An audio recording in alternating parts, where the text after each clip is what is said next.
safest. Yeah, I'd like to call the meeting to order. You'd all please rise for the pledge of allegiance. I pledge allegiance to the flag of the United States of America and to the republic for which it stands, one nation, under God, indivisible, with liberty and justice for all. You can all remain standing for a moment of silence for Whitman Selectman Margaret McGilvery, who passed away today, and Alice Frame, wife of retired carpentry teacher Ed Frame.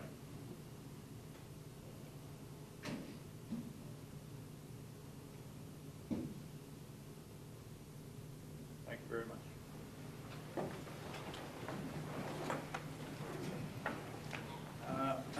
Agenda adjustments still.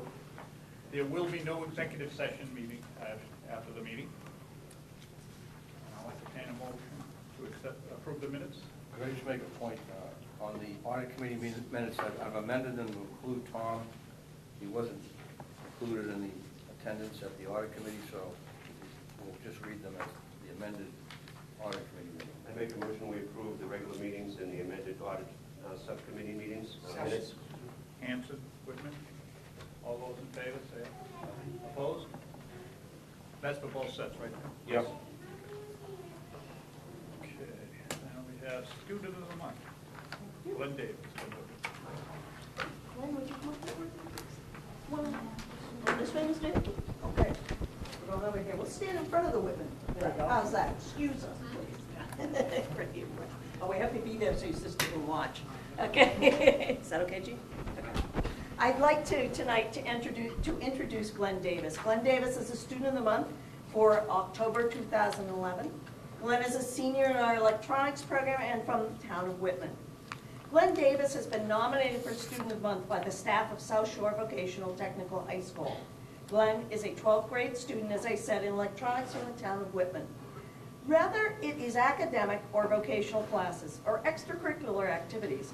Glenn is described as a focused young man who is well liked and respected by his peers and his instructors. Through his hard work and diligence, Glenn maintains a 4.0 career grade point average in all his honors level academic courses and in his electronic shop and related classes. He is the president of our newly elected president, of our National Honor Society chapter. And in addition to Glenn's activities and his amazing GPA and hard work, we are honoring him for his daily demonstration of kindness and caring to others. Glenn is a very special young man in our school who has demonstrated many acts of random kindness. We are all very proud of Glenn Davis and his outstanding achievements. We are thrilled that he has chosen to be a student at South Shore Vocational Technical High School. Congratulations, Glenn.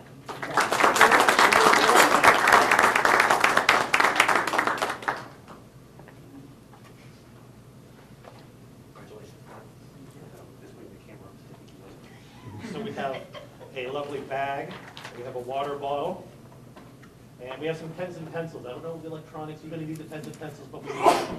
All with the South Shore Voc Tech. Thank you very much. Thank you. Have a good day. And last but not least, Glenn.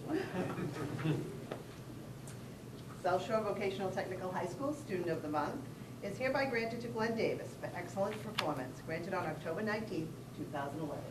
Congratulations. Thank you all very much. And also would just like to, if I might, Mr. Hickey, acknowledge the Davis family. They have been here forever. Hey! We have more alumni from Mrs. Davis than I think anybody else in the world.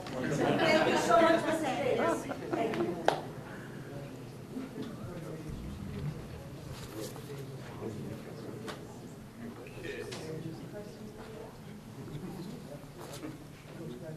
Okay, next we'll have the Student Advisory Council report from Jess Gillen from beautiful Situate.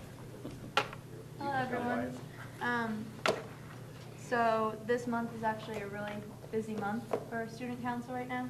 The homecoming dance had 280 students at it, which is a really good turnout. Everyone had a good time from what I heard. No one had any complaints. The environmental club is now starting, planning on trying to build a greenhouse in the back somewhere, start more recycling, you know, try to just keep down the trash. There's a book club and a debate club starting. Also, the Adventure Club just went on a ropes course. I went myself. It was very scary, but fun. You're up 50 feet in the air with a harness, walking on thin wires and ropes. Some seniors of ours have started a food drive and a road race. They're hoping to have the road race, I think around April or May. The weightlifting club has started, and the crafts fair I heard went well. I wasn't there. Powder Puff game is going to be on November 16th, right after school. We have 2 posters filled for kids doing coach. We have a group of boys that want to do the cheerleading, and hopefully it will be a good turnout with a lot of the games. The student council and some of the student senate members on November 3rd will be traveling to Situate High School for the CMAS conference. It's just a way for us to learn new ways for school spirit, how to get our school spirit up. Also, we do workshops to learn from one another, how to be more open-minded, how to be more kind, and all of that. As we did Kiss the Fish last year, we are hoping to do Kiss the Pig this year. We are trying, we have a way to get a pig, we are trying to do that. It would be really fun if we could during the Spirit Week. Spirit Week will be held the week during Thanksgiving break. We have Twin Day, Crazy Hair Day, and Spirit Day set up. Spirit Day will be on the day of the pep rally, and every student will be wearing the school colors and all of that. Whichever class does the most spirit colors will go towards our class competition right now. And at the end of the year, there will be a class cup made by Metal Fab, and whoever has the most points will win that. And the seniors are getting their first privilege to eat in the restaurant. We don't know when exactly it's going to start, but they're going to have a boxed lunch option, and it will be a designated table for them, 4 at a time. Their grades must be up, no detentions or anything like that.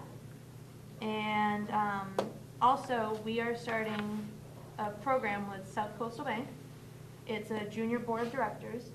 I am the junior director for the VOTAC, and it's also Brandon Durrett. He's the senior representative. He just got elected as the chairman of the program. And all it really is we're going to help them try to get a debit card out there for kids going to college, or for teenagers, to teach teenagers, like, you should really start saving. Here's a way to do it. Here's a fun way. And we're going to help them try to get in the right direction of a teenage point of view. And that's it. Thank you very much. Okay, now we're going to reports. Mr. Kelly, treasurer's report. Good evening. We sent you the report with a little Halloween motif on the front. The animal is Edna's dog, dressed up in his Halloween costume. And the name of the dog? Killa. Killa. K-I-L-Y-A, Killa. And he weighs about 10 pounds. He's not as big as he looks in the picture, but we thought we'd add a little levity to the month.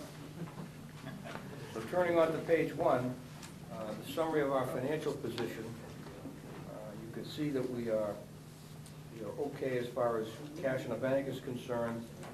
Again, our money market account earned 5 basis points the past month. That was 10 basis points the prior month, so that is half. The Fed continues to drop interest rates, which doesn't help anybody. On our $2.6 million of our investments, we earned $205 for the month. Are there any questions on that? It's going to continue like this for at least another year, they said. So it's a good thing and a bad thing. So we'll move on to page 2 if there are no questions. And page 2 are the revenues. For the month of September, nothing much goes on. We received, again, the miscellaneous income are the turnover checks for the workers' comp on our 2 individuals who are on workers' comp. And Chapter 70, the first quarterly payment came in on the last day of the month, September 30th, of $903,000, and that's what we expected to happen. Other than that, there's nothing going on. That's the second column, by the way. Does anybody have any questions on the revenues? All right, then we'll go to page 3. The expenditures, and again, being the first month of school, there really isn't an awful lot going on, but I'll point out a couple of things. Line number 2, workers' comp, If you look all the way over on the encumbered column, you'll see a 4,002 number. We had our audit on last year's workers' comp policy, and we have to pay them an additional 4,002. So that leaves us a negative 37,000, which, as I mentioned last month, I'm going to continue to keep there until I figure out a way of funding it rather than cutting budgets for books and instructional supplies or shop supplies. So it's going to continue to be negative probably until May. Hopefully I'll come up with a way to fix that. Number 3 are the unemployment payments. Now, we have none currently, but yesterday in the mail, I received something from unemployment. An employee we let go last school year has been extended because they changed the law and allowed them to collect some more money. And he's going to collect another $10,000. So you'll see some money's coming through there as we go forward, even though we have no one in the past school year that we laid off that was qualified for unemployment. This is the year before. Line 15, health insurance. I just did a quick stab at it, and again, I feel kind of depressed. It's $1 million line item, and right now I think I'm short $19,000 again. So no matter how we adjust that line item when we budget, we just don't seem to catch up with the increases and with the number of employees who opt into our plan. So that's going to be short for the year at some point. Postage, line 18. The superintendent wasn't around this afternoon. I wanted to ask him about this, but we have spent 34% of our postage budget, which is not good for the rest of the years. So we'll talk about it anyways, but just to mention it to you guys, that's a significant number. We usually don't spend that much at this point. Email. Email, yes. So, and of course, the rates went up. I'm not sure if we picked up the rate increase last year on the postage, but we usually don't spend 34% of it in the first month, or the first July, August. What percent actually spend on 34%? Mailings. July and August would have been The mailings. mailings to the kids coming in. Right. Here's all the paperwork you gotta fill out, here's, you know, all that. We had a lot of kids come in. Yeah, those mailings go to all 600 kids. Right. So that would justify that 34% about it. Well, part of it. Part of it. We're gonna look into it. But just to mention it to you people, I thought I would see Tom when we talk about it, we didn't. But anyways, we'll talk about it next month. It's not a huge item, but No. it's just something I want to put you on alert. Number 23, books and instructional supplies, and number 25, shop supplies. At this point, we have spent over 30% of each, which is significant. In prior years, we probably spent 15 or 20%. And if you recall, I always complain about the fact that when we get further on in the year, we haven't spent enough in those line items. So we started off strong. If you look on the encumbered column, which is the third one over, we have purchase orders issued in the month, 22,000 for books and 58,000 for shop supplies and equipment, which is significant. That's a lot of activity in my office. That's a lot of activity by the teachers. So that's a good thing. Number 31, school insurances. We have paid all our insurances and we're within $600, so we're okay there. Number 32, special needs. We spent $4,000 for the month. That's the second column over, and $3,600 is for tuition. Hopefully that will go away, but if it doesn't, that will wipe out the whole budget of $62,000 for the year and $3,600 a month. Those are the significant things that I see. Does anybody have any questions on any items I did not cover? Yeah, I have one question. On the workman's comp, you said you hope to pay it. Is there a deadline of any kind? Oh, I paid it, Oh, you paid, no, but I haven't, the budget's negative. Theoretically, I'm not supposed to carry a negative budget. Right. I'm supposed to fund it, transfer it from something else. Okay. And I think I'm going to be able to, rather than cutting back on books or something for the students, I'm going to try to fund it by some revenue. And that will happen later on in the year, so I believe it left it alone for now, Dan. Okay. And it will be there every month as a minus. Right, but it has been paid. Oh, yeah, Okay. yeah, the bill has been paid, but technically, according to law, I'm not allowed to overspend an account. Yeah. So if I go to That's all jail, I'm talking about then. if I go to jail, will you send me something, a postcard or No, email. Email, yeah, email. We don't have we're not posting stamps anymore. All right, so moving on to page 4. You see the month, for some reason on the income side, the revenue side, the largest revenue piece was chapter 70, and it's in red, which is a definite mistake. It should be like the bottom pie chart with the largest piece is Kelly Green. I'm going to have to speak to Edna about that. I missed that. So it was all done. And the last page, again, is the pie chart year-to-date. Year-to-date is only 3 months, so it doesn't make a lot of sense. Down the bottom, the expense side, for example, the blue piece is the general expenses, and that diminishes as we go on. Because a big part of the general expenses are our insurances, which we have to pay on July 1. So it looks, the insurance expense, general expense is almost as big as the salary expense right now. So it's really kind of distorted at this point. Any questions on the pie chart? Okay. There are no budget transfers. And the only thing I have left, Mr. Chairman, is you all saw, we got our letter that certified to our excess and deficiency fund that we are below the 5% required by law. So we're not in violation of any law. This also went out to every community, so if anybody says anything to you, they all should have received it by email. I still don't agree with their calculation because I'm carrying a higher number, but they're not complaining, so. That would be the Treasurer's report, Mr. Chairman, and we need a motion for the Treasurer's report. I'll make a motion, we accept the September 2011 Treasurer's report. Hanson, seconded by Hanover. All those in favor? Thank you. Unanimous. Okay, Chairman, the only thing I have is a change on the warrant signing subcommittee where I take myself off because as chairman I'm not supposed to be on this, and Bob Haywood has agreed to serve in my stead, so that's the only change that we have. I just want to make that official for the minutes. Okay. We move on to the superintendent. Thank you, Mr. Chairman. Before I get into my comments, let me start by informing the committee. We had, as Jess was talking about a little bit earlier, we had a very busy fundraising weekend this past weekend, and I want to say a big thank you to all of the parents in our Parents Association, our Student Support Services PAC.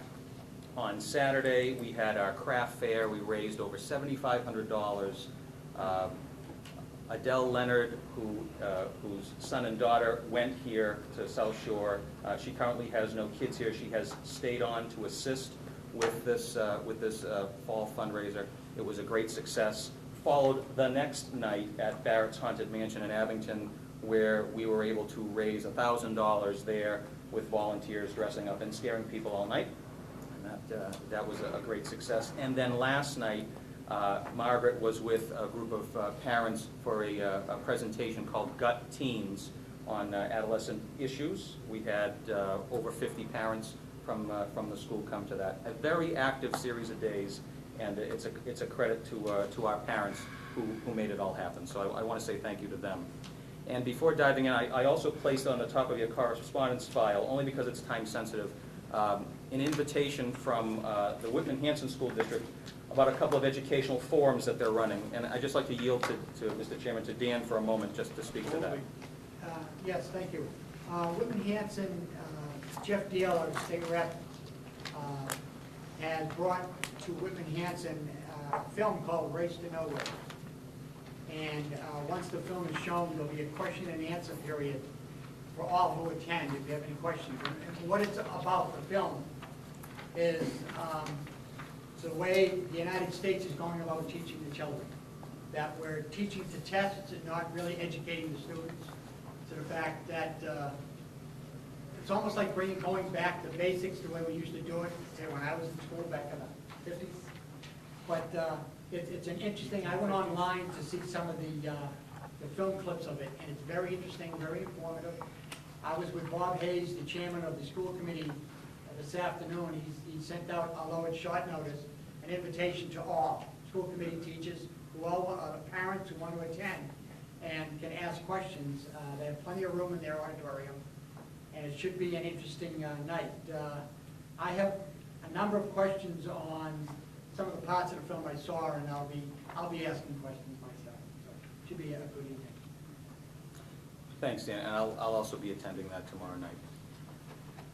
Under number 2 on my report, fiscal 13 budget update. I met with department heads, as I outlined to you last month.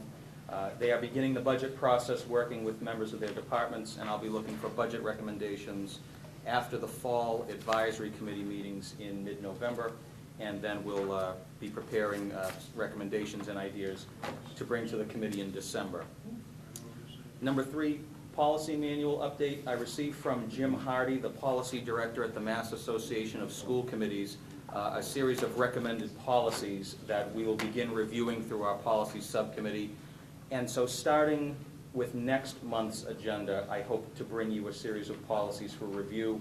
Our practice in the past has been that for policies to be adopted, it's a 2-month process. So there would be a first reading followed by putting the policy on the agenda at the next meeting. So I hope to bring to the full committee some policies for your consideration next month. The roof and window project. In summary, it's done.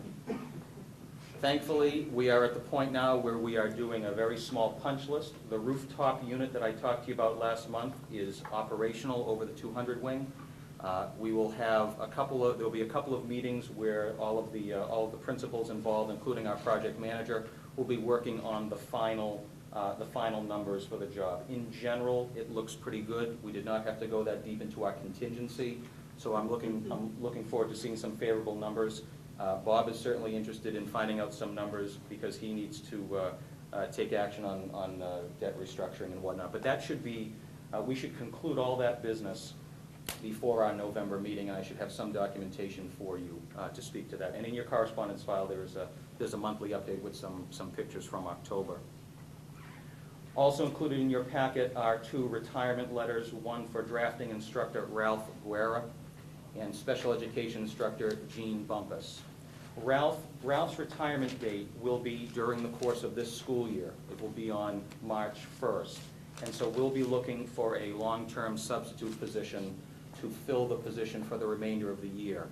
It would be a good opportunity for me to say publicly that if there are individuals in the community who have a drafting background and may have thought of getting into vocational technical education, this might be an opportunity. To get your feet wet. So that's in March. We'll be moving early to fill that position and plan accordingly. And Gene Bumpus' retirement date is for January 2013.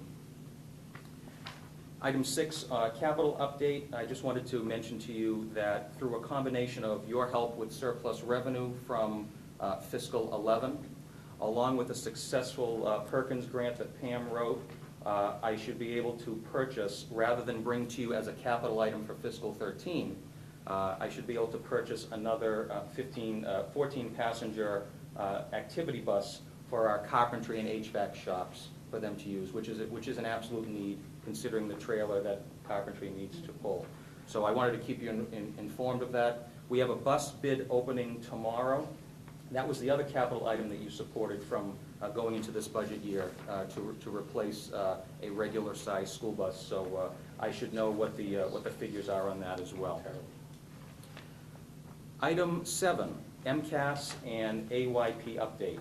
It's my pleasure to turn that over to Margaret so that she can update you on our MCAS scores from last year.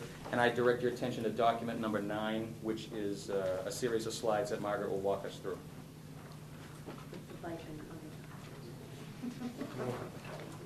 In the Kelly Green. They didn't have any left for your report. I noticed They used that. it all. I got it. Okay, so the first slide talks about the grade 10 English Language Arts. Now, this would be our current juniors, so this is last year's grade 10 MCAS scores from the spring. And what it gives you is an overview of the last 4 years of where our scores are going, how those trends are going. Right now, if you can look at the numbers at the top, or you can look at the graph at the bottom, and you will see that our advanced is solid with 8% and proficient with 79%, looks very good. So our numbers are very good. We have 1% failing, and we can attribute that to a number of things. You know, if you look back at the students, it could be attributed to their attendance, it could be attributed to certain things that were going on in their lives at the time, it could be attributed to something in the curriculum, but we are looking at all of those things to find out where that percentage is. But overall, very good. The second slide talks about 10th grade math. And the same, again, if you look at the numbers, we have 28% in advanced and 47% in proficient, which is an excellent number. It's very solid, good reflection on our curriculum and on our teachers and what's going on in the classroom. We do have 2% failing, but you will see that number is down from the year before, which was 4%. So again, very positive trend. The next slide is science and technology. And if you notice, from 2010 to 2011, our advanced went up from 5% to 8%, which was a nice jump. And we had only 2% failing, which down from 2010, which was 4%. Again, all trending in positive directions. Very pleased with that. What you can't really see from this chart, but what you should know is that in our science, technology, and engineering, we have some students, most of our students take the biology test. We have a group of students from electronics that take the technology, the science. The next slide is a little bit different. And what this slide talks about is English Language Arts, the Student Growth Report. What Massachusetts is doing is they're starting to trend toward looking not only at how do our students achieve, but also how they grow. So if you think of this, we are the dot. It's there, right? And what we're looking at is, are our students achieving? Yes, they are, because we're in the top half of that chart. As you move to the side, you will notice that how well are we growing? So in 2010, we had 74% proficient or above, very good, with 46% growth in English. This year, we had 87% proficient or above, so our proficiency grew, but our growth overall was 42%, so our students didn't make as much growth as Massachusetts might have anticipated they did. So again, that's something that I've been working with the department heads on, looking at what might be the causes of those things, and right at this moment, I really couldn't tell you, but we're working on it. If you look at the next slide, it talks about mathematics, and again, it's the growth report. In 2010, 77% proficient or above, very strong, with 53% growth. And in 2011, 75% proficient or above, with 52.5% growth. So pretty much holding steady in mathematics. Looks good. And the last slide talks about our AYP, or Adequate Yearly Progress. You will notice that in English and language arts and in mathematics, we have no accountability status, which means we are perfect and we are on target. And if you look down at the chart below, did we meet AYP? Yes in English and yes in mathematics. And we're one of the few schools in the state that can say that. So, does anybody have any questions? Yes, I do. Yes. Last year at our conference that I'll be going to next month, we talked about vocational schools and their education in comparison with the regular schools. And it's quite obvious that vocational schools do much better in testing than the traditional school. Why? Because what they learn in the classroom, they put in, they actually use it in their trade. And by actually applying what they've learned in the classroom, they retain the learning better. And this is something that I will probably talk about tomorrow night, as far as education is in teaching to the test. And our school is doing extremely well. And we talked, I think we're in District 8, South Shore Tech. We're up there. We're one of the highest ones, if not the highest ones. And that's what we attribute it to. What they learn in the classroom, they apply it to their trade, and they retain the knowledge, which is outstanding. Well, what we know is that compared to our comprehensive schools in our neighborhoods, we're asking our students to do twice as much, not half as much. So In they're half the getting time. in half the time. So, Any other questions? Thank you all. Thank you. Thanks, Margaret. Thank you, Mr. Chairman. If there's no unfinished business, to move on to new business, then it's my pleasure to, under our employee spotlight tonight, to introduce two faculty members, Michael Mahoney and John Scopoletti. I am grateful for the work that Michael and John have put in, many hours of conversation and effort. For the last year and a half, we have been working on a grading and assessment initiative, which basically focuses on the premise that we want to be as truthful as possible in telling parents where their kids stand in terms of their achievement and their effort. The only reason I can say we have been successful in moving this forward is because John and Michael represent dozens of faculty members who have participated actively in talking about this, and I asked them to come tonight to speak on this a little bit more. Good evening. Michael, just so you know, Michael and I have spoken for hours about this topic. We could speak for hours. We will do our best, obviously, to condense it as much as possible. Thank you. So to do that, one of the things I'd like to start with is just to turn a question over to you. And prefer it's not rhetorical, but what is a D? What does a D represent? A grade D? The grade D. Right. Well, no, less than. Almost failure. Just Yeah. passing. Okay, so we've already heard a few different things. Failure, just passing, almost failure. And I think really the question is, and this is really the springboard for us. I know Mr. Hickey, way back when he was a curriculum coordinator, posed this question to me and really got my gears turning on this. And really looking at that. So what does a D mean? If you look at it according to our student handbook, it's any grade that's between a 64.5 all the way up to I guess it would be a 69.49. But what does that really mean, to have 65% of what? And this is really kind of what got us thinking. Does it mean that a student knows only 65% of what he or she should know? Does it mean that they've been exposed to everything, but they really only get some of it? And really to kind of pose some of those questions there. And that really led us to look at two different issues when it comes to grading. Yeah, once we were asked teachers to, in their expectation sheets at the beginning of each year, teachers are required to publish for the parents and the students to how do we come to grade your child? What's expected of you? And when we looked around, what we found was that teachers have lots of different methodologies for trying to develop what a grade is. When we looked at everything and put it all together, what we came up with was that there was basically two categories that we could put into the grade bowl.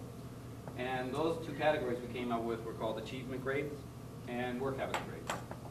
So achievement grades for us are the assessments of learning at the end of an instructional cycle. Sounds pretty good, right? So what is it? It's your quizzes, it's your tests, it's your projects. It's that, if I could use a football metaphor, it's Sunday for the Patriots. You've done all your preparation on game day. The public doesn't want to know anything about what happened during the practice. They want to see how did you perform on Sunday, yeah? So those are your achievement grades, the things that go into the grade book that measure that kind of a learning at the end of the instructional cycle that we talked about.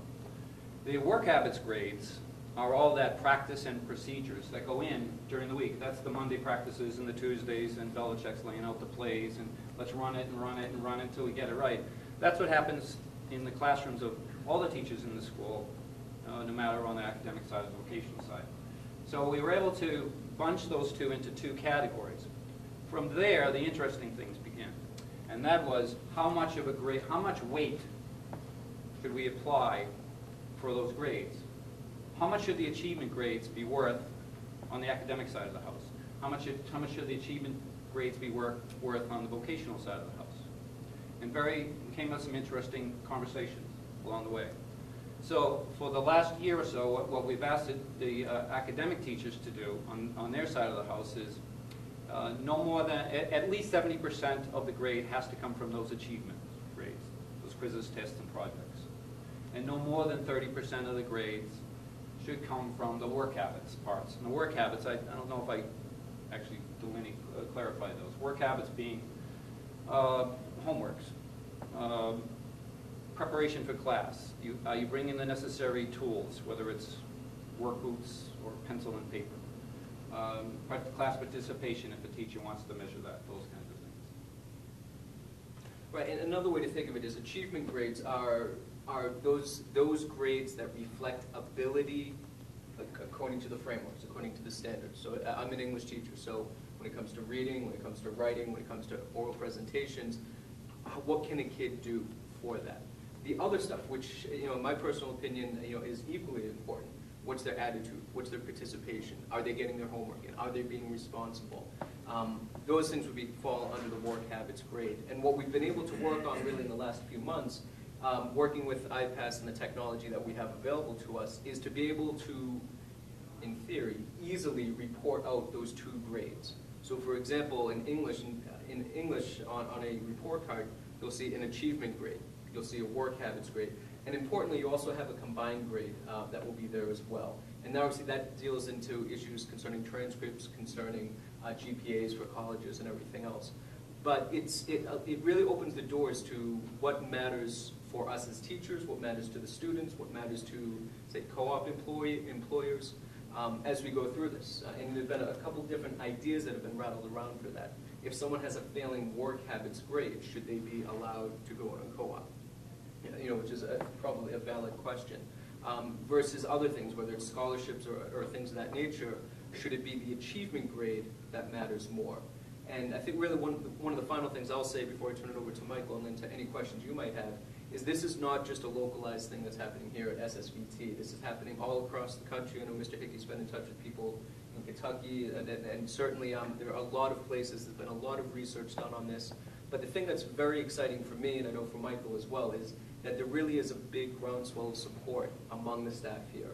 And another way to, one last thing to touch on is, even though we're academic teachers here, essentially this is what vocational teachers have been doing for a long time. And in many ways, just the academic teachers kind of catching up to that in terms of making sure that it's clear that this is what you can do, this is how you do it. They are different things, and we as teachers and educators should be responsible for fostering growth in both of those things. But if we're going to be focusing on these 2 areas, we should at least be able to report on those areas to get back to, as Tom said, more accurate, more authentic, and more honest grading. Yeah, absolutely. I was going to follow up on that. And the wonderful thing about teachers getting together to talk about, it also forces us to become more reflective on what it is exactly that we're measuring. What kind of, the grade is, John asked us, what's a D? Every single person in the room had some kind of an idea what a D meant. But if I said, what's a 95? You will have an impression of a student that's sitting in front of you. If I had a transcript of a student who had a 95, I expect that student to be able to do certain things. I've never met this student, but if I know that I teach math, if that student comes in with a 95, there's certain expectations that I'm going to have this. By getting teachers to think about percentages and weights where we're all sharing in the same kind of weighting, then the grades that come out from the different courses are going to necessarily be a little bit more accurate and more reflective because we're all working within the same framework. And so the grade that is presented to the public or to the student or the parent or whatever it is we think has a little bit more meaning. There's never a question of who's giving the grade and what kind of a grade, what's going into the grade, how much of the grade is actually the content knowledge as opposed to other things. So it's an exciting time here. It's a continuing conversation. Rhea Davey is also here. She's been part of that conversation from the start. It started out with a group of 6, basically. Now it's grown to a group of 15, and it's getting larger and larger. So it's a pretty exciting time for all of us. And on behalf of John and myself, thank you very much for the opportunity to speak to you about it. I'm glad to take any questions you might have. That was 8 minutes. Okay, I have one question. You asked us what a D meant to us. Yeah. What does the D mean to the students? I think it's a great question because for some of them, it's thank God I'm not going to get killed when I get home. I'm all set. I don't have to go to summer school. A D is out. But for other kids, it might represent I tried really hard. I still don't get it, but at least I tried really hard. And that's that kind of fuzziness there that might come into that. Because again, it's important that the students understand exactly what their grade represents. I mean, more for them than really for anyone else.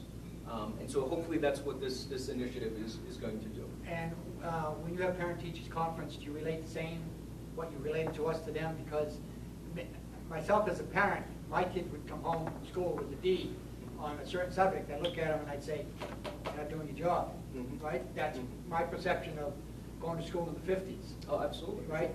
But, you know, times have changed, whether it's for the better or not, sometimes I wonder. The fact is, I would look at it as a parent, that, you know, you're not studying hard enough. Why? What's going on? Well, one of the beautiful things that's going to happen once we get our iPass, which is our system of grading, to work more efficiently for us, is now your child would come home with a grade of an achievement grade that tells you English, math, or wherever subject they're taken in a building, and you would know content-wise how this child was performing. There would also be a separate grade. When I was growing up, the first thing my father used to look at was effort and conduct. First thing. That would be included in that work habits grade. So you could have a child that in math, and that's what I teach, let's say gets an A in achievement. What does that tell you? That tells you that that child knows his math. And get an F in work habits, doesn't turn in his homework, isn't participating in class. However, I'm going to grading or putting into that work habits section of my little grade pie. So it's going to give you a clearer picture of what this child is, and it does so for us in the classroom. We will know coming in something other than 87 or 68, which doesn't necessarily tell me a lot. I think I know what it means, but if the more information and the clearer picture I have, the more authentic it's going to be for us. What goes into that 87? Yes, what goes into that? How much of that 87 is their content knowledge? Is there any weight or measure that's put on whether a child's in an honors class or in a general education class, factoring out a grade? Like an honors student who's getting high 90s as opposed to a GE class who's getting high 90s. Mathematically, it's the same grade, but in reality, it's really not. My understanding, and correct me if I'm wrong, is that when it comes to computing GPAs, that's where that becomes a factor. That an A in an honors class does count more towards GPA, towards an A in a standard level class. Yeah. I'm a former vocational teacher, and like me, I've spent about 35 years in the shop. I personally wish there were no such thing as grading. Pass or fail. It's demoralizing to some students who just simply cannot keep up with the kids that are good at what they do. Grading, in my opinion, is demoralizing and unnecessary. Pass, fail. Then we'll talk with the individual students on a person-to-person basis. Well, speaking of towards that, as I mentioned a particular percentage that we're looking at on the academic side, I failed to mention what was happening on the vocational side. On the vocational side of the house, where the academic is 70 achievement, 30 work habits, on the vocational side of the house, it's 50-50. It's work habits and achievement split evenly. The vocational teachers pretty much in total feel very strongly that it's extremely important for where these kids are going out into the workforce, most of them, that they develop those kinds of work habit skills. Are they getting to the job on time? Are they, when they're there, are they coming prepared? There's no doubt, if you're forced to give the kid a D, that's what he's earned, then what are you doing for him? Nothing. You're hurting him.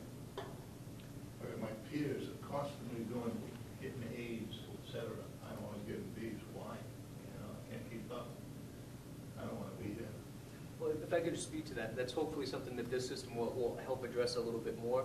That instead of just simply saying, okay, you're good at D versus an A, well, let's break it down. Are you working as hard as you can? Here are the work habits that we're expecting. Are you able to meet those? Is that what the area of weakness is? Are you trying as hard as you can? Exactly, absolutely. And then, but also looking at the achievement. Then they deserve credit for that. How do you give it to them in a grade on a paper, a piece of paper?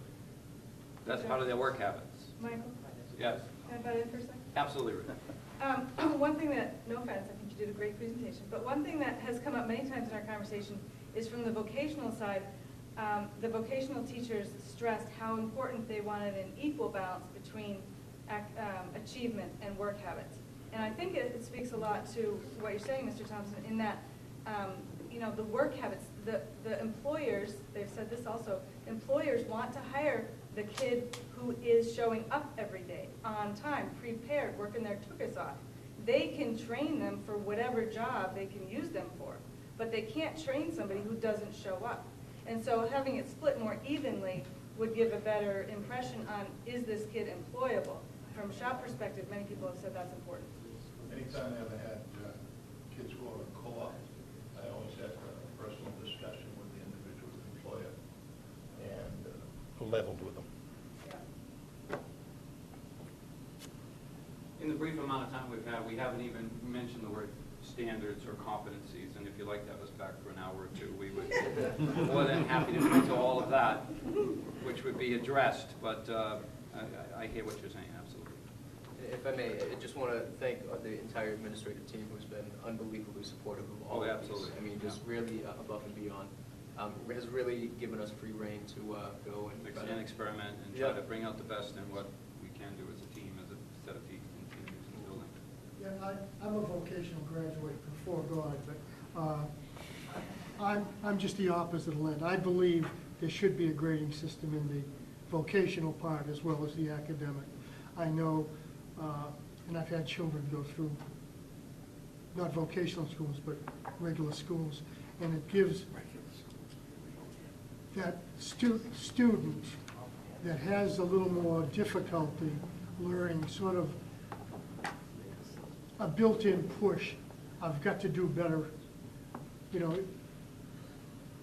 if he is acting out, well then mom and dad should give him a boot in the you-know-where. Although that's not the way it works today, but that's the way it worked in my day.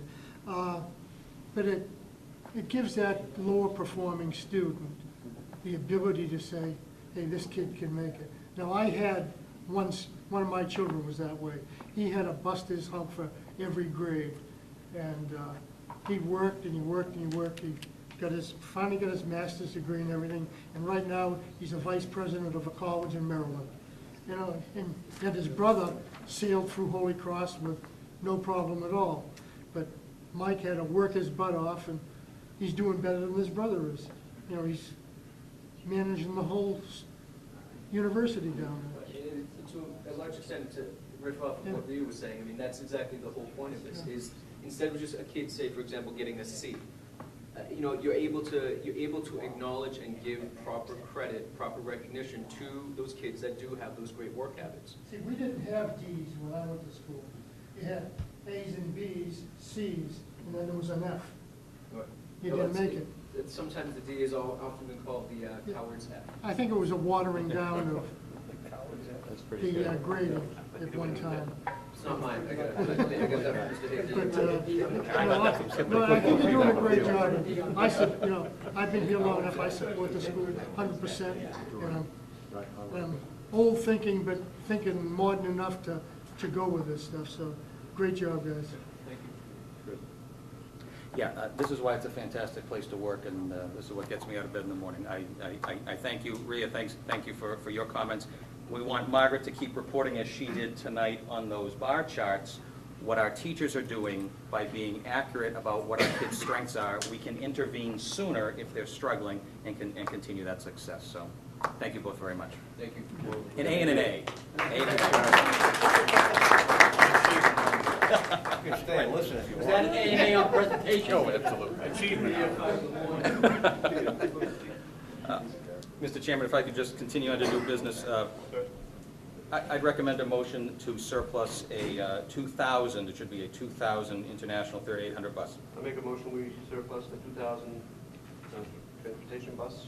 Hanson? And Hanover? Who seconded? Hanover. All those in favor? Unanimous. Mr. Chairman, next item is non-resident tuition rate, and we'll need a vote on that. Mr. Kelly will speak to that. That's document 11. Every year, the state gives us a tuition rate that we can go up to for non-resident students. The rate has gone from $16,189 to $16,806, about a $700 increase, so we need a motion so we can change our billing. Do I have a motion? Motion. Second. Okay, we have Rockland and Whit. All those in favor? Unanimous. For our first month, we have an automotive title for your review, How to Diagnose and Repair Automotive Electrical Systems, and I'll be bringing that back to you next month. Can I make a comment on that one at this time? Yes, you may. I thought it was, I think it's a 6-year-old book already, and we've gone through this before about getting books that are not within a year or so of the publication. So I'd really like to take a look at that before it goes whole on. Maybe there's a newer edition or something on it, because they're not a cheap book, but it's worth getting the most current. The automotive is changing just like computers every day, so. I can at least get you some feedback next month, Bob. I'll ask Barbara Jean to speak to our automotive. Thank you. That's all I have, Mr. Chairman. Warrants. I make a motion to approve warrants. Warrants for approval, warrants 5 and 6, totaling $1,613,268.30. Second. Okay, all those in favor? Unanimous. Any requests for action? Okay, I'll entertain a motion to adjourn. With all due respect. Oh, there you go. All those in favor?